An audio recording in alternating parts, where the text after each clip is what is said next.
अस्सलाम वालेकुम दोस्तों, welcome to digital facility channel. दोस्तों, आज की इस वीडियो में हम जानेंगे आज के ताज़ा तरीन सऊदी रियाल के एक्सचेंज रेट पाकिस्तान, इंडिया और बांग्लादेश के लिए कि आज आपको सऊदी अरब की मुख्तलिफ बैंकों से एक रियाल ट्रांसफ़र करने पर क्या रेट मिलेगा। फ्रेंड, वीडियो को लास्ट तक देखिएगा ताकि आपको पता चल सके कि आज कौन सी बैंक सबसे अच्छा रेट दे रही है। और फ्रेंड, डेली बेस पे सऊदी रियाल की ताज़ा तरीन और लेटेस्ट अपडेट जानने के लिए चैनल को सब्सक्राइब कर दें और साथ में बेल आइकन को ऑल पे सेलेक्ट कर दें और फ्रेंड साथ साथ वीडियो को लाइक भी कर दें। फ्रेंड, देखते हैं सबसे पहले वेस्टर्न यूनियन के रेट जो कि पाकिस्तान के लिए दे रहा है 74 रुपये 55 पैसे, इंडिया के लिए 23 रुपये 17 पैसे, बांग्लादेश 32 टका 10 पैसे। फ्रेंड, बार का एप्लीकेशन पाकिस्तान के लिए दे रहा है 74 रुपये 96 पैसे, इंडिया के लिए 23 रुपये 32 पैसे, बांग्लादेश 32 टका 10 पैसे।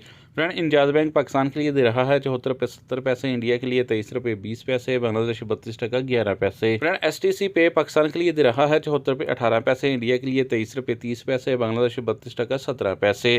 फ्रेंड, यूआर पे पाकिस्तान के लिए दे रहा है 74 रुपये 73 पैसे, इंडिया के लिए 23 रुपये 20 पैसे, बांग्लादेश 32 टका 30 पैसे। फ्रेंड, अल बैंक पाकिस्तान के लिए दे रहा है 73 रुपये 60 पैसे, इंडिया के लिए 23 रुपये 07 पैसे, बांग्लादेश 32 टका 20 पैसे। फ्रेंड, टिकमो ऐप पाकिस्तान के लिए दे रहा है 74 रुपये 74 पैसे, इंडिया के लिए 23 रुपये 18 पैसे, बांग्लादेश 32 टका 16 पैसे। फ्रेंड, मोबाइल पे पाकिस्तान के लिए दे रहा है 74 रुपये 62 पैसे, इंडिया के लिए 23 रुपये 23 पैसे, बांग्लादेश 31 टका 94 पैसे। फ्रेंड, फौरी बैंक पाकिस्तान के लिए दे रहा है 74 रुपये 44 पैसे, इंडिया के लिए 23 रुपये 09 पैसे, बांग्लादेश 32 टका 04 पैसे। फ्रेंड, लास्ट में देखते हैं SNB क्विक पे के रेट जो पाकिस्तान के लिए दे रहा है 74 रुपये 31 पैसे, इंडिया के लिए 23 रुपये 01 पैसे, बांग्लादेश 31 टका 88 पैसे। फ्रेंड, ये थे आज के सऊदी रियाल के ताज़ा तरीन एक्सचेंज रेट।